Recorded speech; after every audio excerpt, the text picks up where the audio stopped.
Pittsburgh, city of steel, city of smoke, streetlights at noon, shirts grayed by falling soot. Renaissance.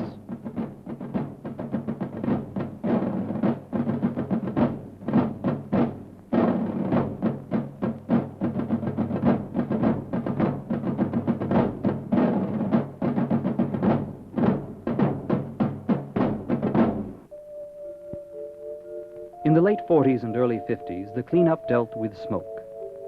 Cleaning up the smoke was a significant beginning, but the air problem was still critical. The really dangerous poisons had not been removed.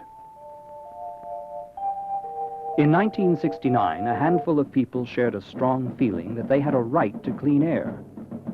These few were moved to assert that right. Their motivation turned into a commitment to gain the persuasion and the power to achieve clean air. This film is dedicated to Esther Kitzes and all other human beings who, having discovered themselves to be children of the universe, have gloriously participated in its wonder and courageously struggled for its preservation.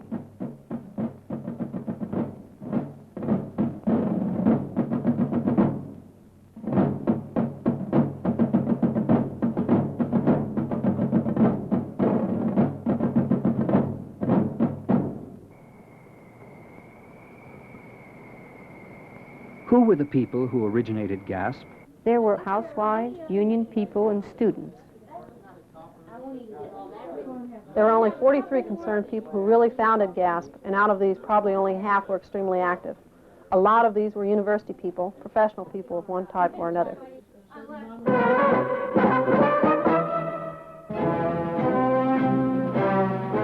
Was industry the villain? Not really. From the start, we realized that the causes of air pollution were complex.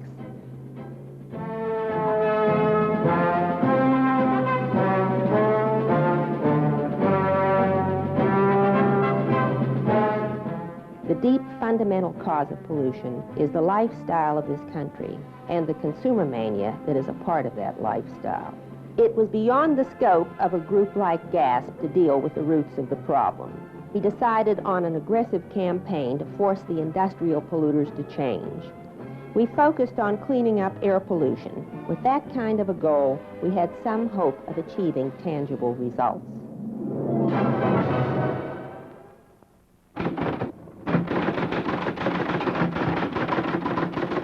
How did you begin? We took this cross-section of people, the professionals, the union people, the housewives, and organized them into committees along functional lines.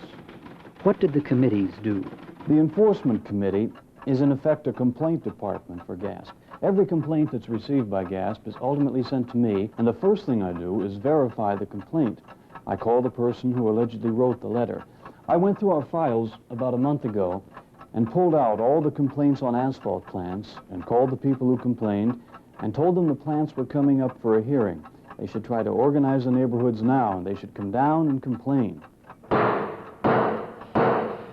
What I'd like to tell you about is how GASP organized this committee of 40 public-spirited lawyers who cataloged and solved all the pollution problems in the area. Boy, would I like to tell you about that. Actually, GASP sent out hundreds of letters in search of lawyers and got only 2 responses.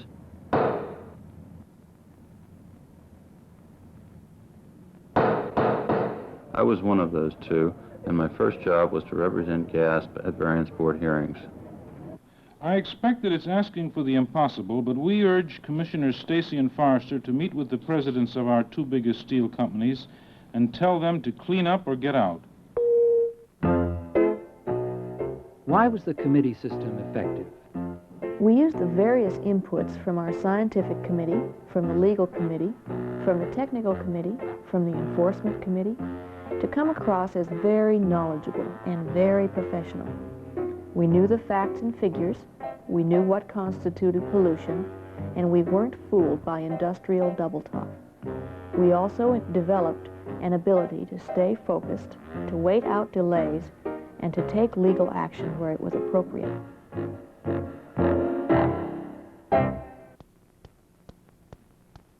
Did you have a strategy from the beginning, a strategy for achieving change?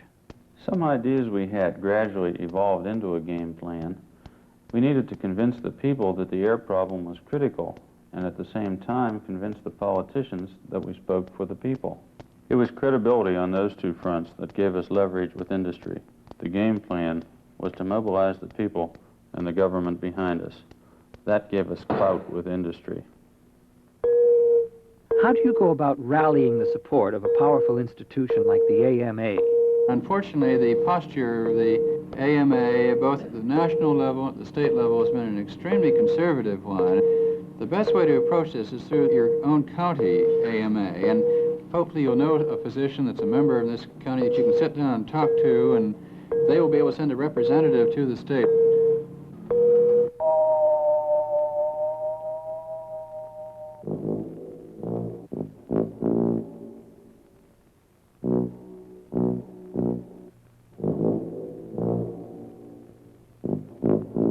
What about financial existence?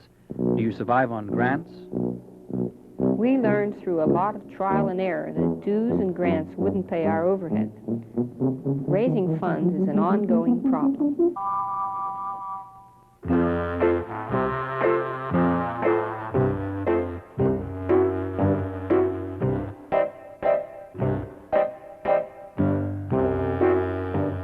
How did GASP develop credibility? We became very concerned with establishing visibility. Before the public could identify with us, they had to know we really existed.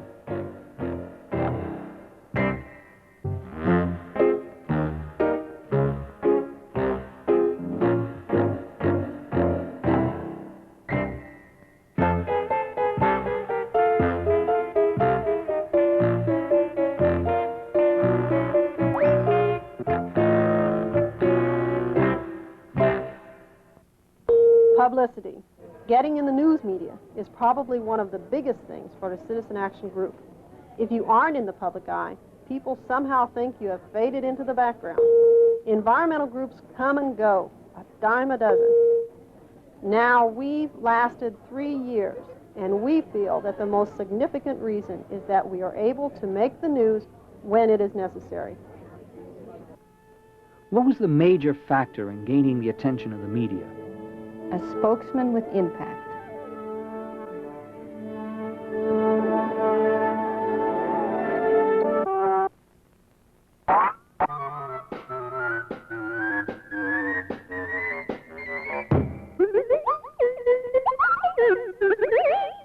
The spokesman really raises your news potential if they are somewhat flamboyant and thrive on attention.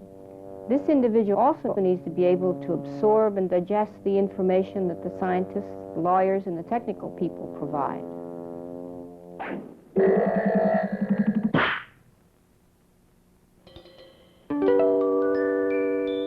Is GASP different from other volunteer organizations?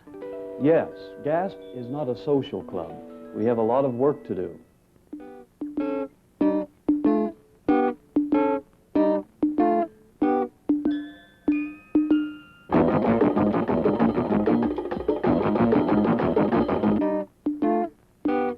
If it means meeting till midnight, enduring courtroom boredom, or passing out literature in the rain, we do it. We're committed to change. How do you gain maximum effectiveness from your volunteers? We try to develop a respect for whatever type of contribution an individual can make and whatever time he or she can offer. Good morning. My name is Ann Cardinal, and for the last 4 years, I've been devoting a lot of time to a group called GASP. The Dirty Gertie cookie started very informally, when a few were baked up as a joke and brought to a party. We look toward the skies, and we don't see as much blue as we'd like to see. The idea sprang to life. Why not make these for fundraising? So what do? We start to work. We have our firebrands who can take on the politicians and the fearless leaders, and we have the smooth television performers. But they also serve who only sit and make telephone calls or stuff envelopes or bake cookies. So we set about trying to change the idea that In order to make steel, you had to have dirty skies. This is the real people-to-people part of GASP.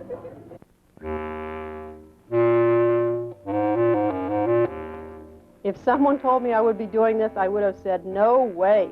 But you do it because you believe in it. And suddenly what you think you couldn't do, you find you can do.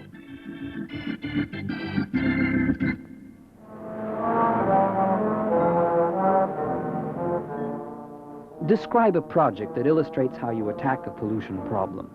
We've probably put more time and effort into fighting the Clairton Coke Works than all the other sources combined.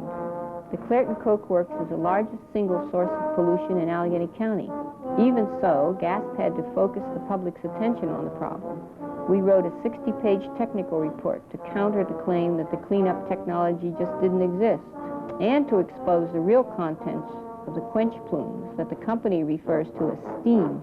We spent hundreds of hours in meetings, planning strategy, pressuring enforcement officials on all levels of government, attending public hearings, preparing briefs, and organizing citizen and labor workshops.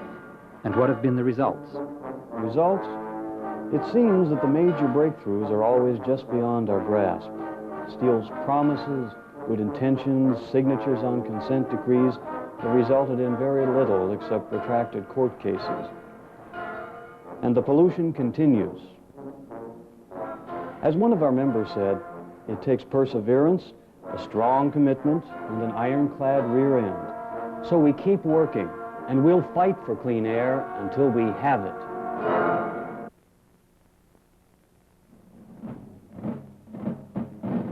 I have a poster in my bedroom, and on it one human being is standing there by the surf. And it reads, "I am a child of the universe. I belong here."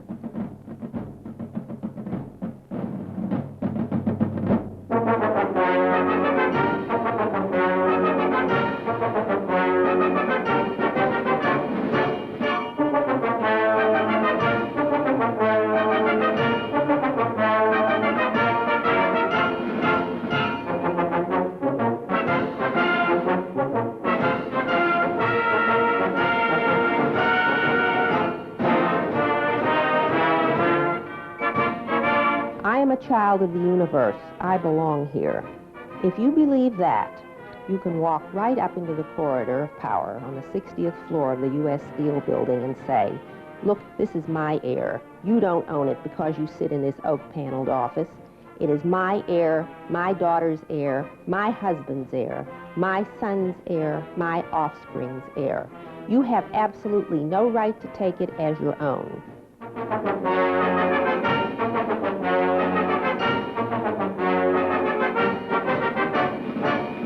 That is the most important thing that has to happen to you. You have to believe that, and if you do, you can go through any corridor and you'll break down that door. This is the thing that has happened in GASP.